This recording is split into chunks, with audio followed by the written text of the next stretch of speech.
Hi guys, in this video I want to talk about different books that I think filmmakers would enjoy.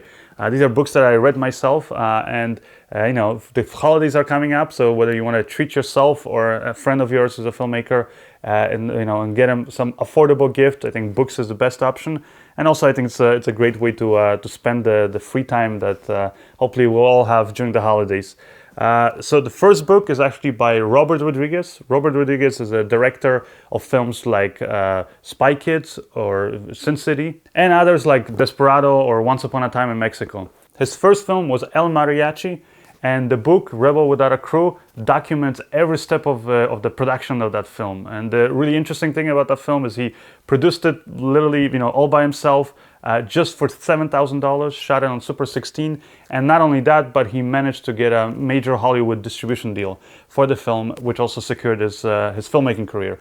So he documents every step of the way of both the production of the film. He shows you how he solved a lot of the technical but also creative problems during the filming, and also shows you how he managed to get the distribution deal, agent, all those things. So really interesting book, and I think for any filmmaker it has loads of information, even though it was written back in 1991 or 92, I believe. So it's an older book, but it still has, like I said, a lot of things that apply to this day. And next book I want to talk about is Breaking In. It's about how 20 different film directors got their start.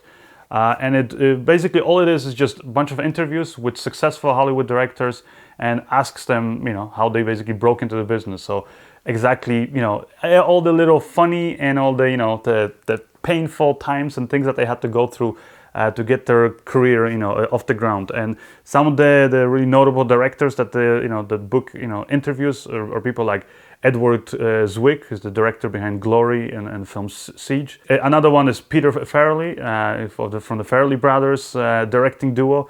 Did films like There's Something About Mary and all the other, great comedies. Another one is, for example, Brett Ratner, the director of Rush Hour or The Family Man. Even has people like John Carpenter, the horror guru himself, from director of films like Halloween and Escape from New York. And it also has interviews with other more indie type of filmmakers like Kim Pierce, the director of Boys Don't Cry, or John Dahl, Rounders, the Last Seduction, those types of films. So anyways, I highly recommend this book. It gets into a lot of the details of how the directors got their first scripts basically made, how they got their careers off the ground, both technical creative problems and also just problems with like I said, just getting somebody to look at their film or read their script.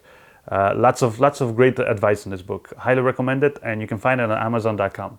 Other two really great books are by writer Greg Keast, and this one is The Art of the Cut, all about editing, whether it's films, but even other types of editing like music videos, corporate or commercials, and then Shot Psychology. This book I finished already, really enjoyed it, and it's very technical. Both of them are very technical. Really gets into all the little details of what actually makes a good edit. This book I'm just starting to read right now, but it seems to be just as good as the one about the editing. Also enjoying it, so haven't finished it yet, but like I said, also has a lot of information about basically the kind of different shots that are available to us filmmakers and what they all mean, and the kind of different how you can psychologically in a way influence your audience by the kind of different shots that you're using. So again, I highly recommend these books. Anyways, again, if you guys want all the links for the books, you can find it in the description of this video or on my website. And the last thing I wanted to say is, if you're not Amazon Prime member, then I would highly recommend it. That's I have the Amazon Prime account myself, and especially let's say before the holidays, you want to get like a last minute sort of a gift idea, and you want to get the express shipping. Well, all Amazon Prime members get express shipping for free. It's included with your account. On top of that, you get many other perks, like you get unlimited Amazon Prime Music. You can stream it, you can download it to your devices. You can watch also Amazon Prime Video, and many other perks that I don't even have time to really talk about in here, but follow the links in the description of this video.